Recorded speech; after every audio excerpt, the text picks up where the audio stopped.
ایک بادشاہ جو خود کو خدا کہتا تھا اور ایک بچہ جسے اللہ نے اسی بادشاہ کے محل میں پالا۔ آخر ایسا کیا ہوا کہ سمندر بھی دو حصوں میں تقسیم ہو گیا؟ ہزاروں سال پہلے مصر کی سرزمین پر ایک بہت طاقتور بادشاہ حکومت کرتا تھا۔ اس کا نام تھا فرعون۔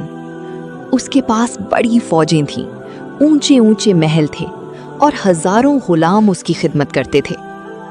وقت گزرنے کے ساتھ اس کا غرور اتنا بڑھ گیا کہ وہ خود کو خدا کہنے لگا۔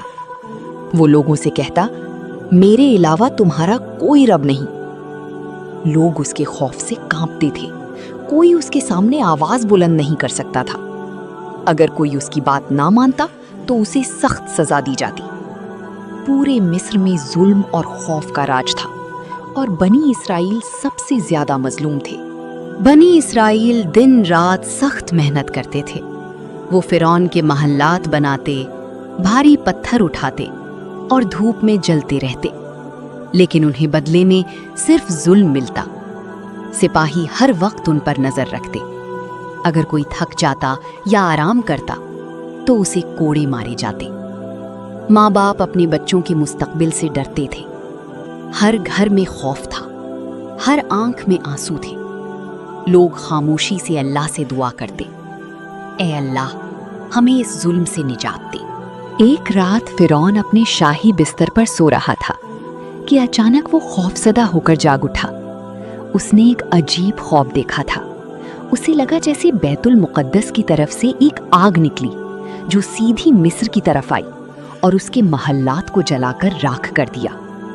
صبح ہوتے ہی اس نے اپنے جادوگروں اور نجومیوں کو بلایا۔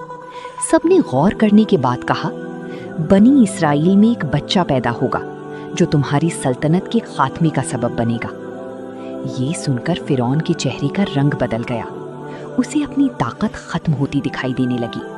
خوف اور غصے میں فرعون نے فوراً حکم دیا، بنی اسرائیل میں پیدا ہونے والے ہر لڑکے کو قتل کر دیا جائے۔ سپاہی گلی گلی گھومنے لگے۔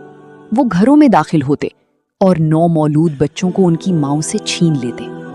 ماؤں کی چیخیں پورے مصر میں گونجتی رہتی۔ لوگ بے بس تھے، کوئی فرعون کے خلاف بولنے کی ہمت نہیں کرتا تھا۔ ہر ماں اپنے بچے کو چھپا کر رکھتی اور ہر رات خوف میں گزرتی۔ اسی خطرناک وقت میں حضرت موسیٰ علیہ السلام پیدا ہوئے۔ ان کی والدہ بہت پریشان تھیں۔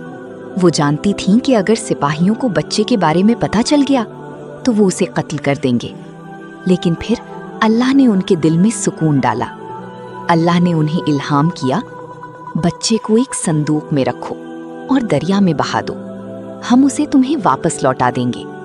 یہ سن کر ماں کی آنکھوں میں آنسو آ گئے، لیکن انہیں اپنے رب پر یقین تھا۔ کانپتے ہاتھوں سے انہوں نے اپنے ننھے بچے کو صندوق میں رکھا اور دریا کے حوالے کر دیا۔ وہ صندوق پانی میں بہتا ہوا فرعون کے محل تک پہنچ گیا۔ محل کے خادموں نے جب صندوق کھولا تو اندر ایک خوبصورت ننھا بچہ سو رہا تھا۔ اسی وقت فرعون کی بیوی آسیہ وہاں آئی۔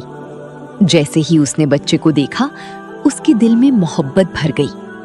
اس نے فرعون سے کہا، اس بچے کو قتل نہ کریں، یہ میری آنکھوں کی ٹھنڈک ہے۔ فرعون نے اجازت دے دی۔ یوں اللہ نے اپنے نبی کی حفاظت ایسے مقام پر کی جہاں کوئی سوچ بھی نہیں سکتا تھا۔ حضرت موسیٰ علیہ السلام اسی محل میں بڑے ہونے لگے جہاں انہیں قتل کرنے کا حکم دیا گیا تھا۔ کئی سال گزر گئے۔ حضرت موسیٰ جوان ہو گئے۔ ایک دن اللہ نے طور پہاڑ پر ان سے کلام فرمایا اور انہیں نبوت عطا کی۔ اللہ نے فرمایا، فرعون کے پاس جاؤ، وہ سرکشی میں حد سے بڑھ چکا ہے۔ حضرت موسیٰ نے دعا کی، اے میرے رب، میرے بھائی ہارون کو بھی میرا مددگار بنا دے۔ اللہ نے ان کی دعا قبول فرما لی۔ پھر دونوں بھائی حق کا پیغام لے کر فرعون کے دربار میں پہنچے۔ حضرت موسیٰ نے فرعون سے کہا، میں اللہ کا رسول ہوں اور تمہیں ایک اللہ کی عبادت کی دعوت دیتا ہوں۔ لیکن فرعون ہنسنے لگا۔ اس نے کہا، اگر تم سچے ہو تو کوئی نشانی دکھاؤ۔ تب حضرت موسیٰ نے اپنا عصا زمین پر پھینکا۔ اچانک وہ ایک بڑا خوفناک سانپ بن گیا۔ دربار میں خاموشی چھا گئی، سب حیرت سے دیکھنے لگے۔ پھر جادوگروں کو بلایا گیا، انہوں نے بھی اپنی جادو دکھائے، لیکن جب موسیٰ کا سانپ ان کے سارے جادو کو نگل گیا تو جادوگر فوراً سجدے میں گر گئے۔ انہوں نے کہا، ہم موسیٰ اور ہارون کے رب پر ایمان لے آئے۔ آخر کار اللہ نے حکم دیا کہ بنی اسرائیل کو لے کر مصر سے نکل جاؤ۔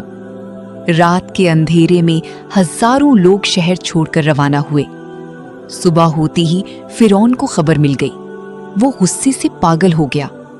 اس نے اپنی پوری فوج تیار کی، گھوڑے دوڑنے لگے، ہتھیار چمکنے لگے۔ کچھ ہی دیر میں وہ بنی اسرائیل کے قریب پہنچ گئے۔ آگے سمندر تھا اور پیچھے دشمن کی فوج۔ لوگ خوف زدہ ہو کر بولے، اب ہم پکڑے جائیں گے۔ لیکن حضرت موسیٰ علیہ السلام نے پرسکون آواز میں فرمایا، ہرگز نہیں، میرا رب میرے ساتھ ہے۔ پھر اللہ کے حکم سے انہوں نے اپنا عصا سمندر پر مارا۔ اچانک سمندر 2 حصوں میں تقسیم ہو گیا اور درمیان میں خشک راستہ بن گیا۔ حضرت موسیٰ اور بنی اسرائیل محفوظ طریقے سے سمندر پار کر گئے، لیکن فرعون غرور میں اندھا ہو چکا تھا۔ وہ اپنی فوج سمیت سمندر کے اندر داخل ہو گیا۔ جیسے ہی وہ درمیان تک پہنچے، اللہ کے حکم سے پانی دوبارہ آپس میں مل گیا۔ بڑی بڑی لہریں اٹھیں اور فرعون اپنی پوری فوج سمیت ڈوب گیا۔ مرتے وقت وہ چیخ کر بولا، میں ایمان لاتا ہوں، لیکن اب بہت دیر ہو چکی تھی۔ اس دن دنیا نے دیکھ لیا کہ طاقت، دولت اور غرور کبھی اللہ کے مقابلے میں کامیاب نہیں ہو سکتے۔ یہ تھی حضرت موسیٰ اور فرعون کی ایمان افروز کہانی۔ اگر آپ کو یہ ویڈیو پسند آئی ہو تو لائک کریں، شیئر کریں اور مزید قصص الانبیاء سننے کے لیے چینل سبسکرائب ضرور کریں۔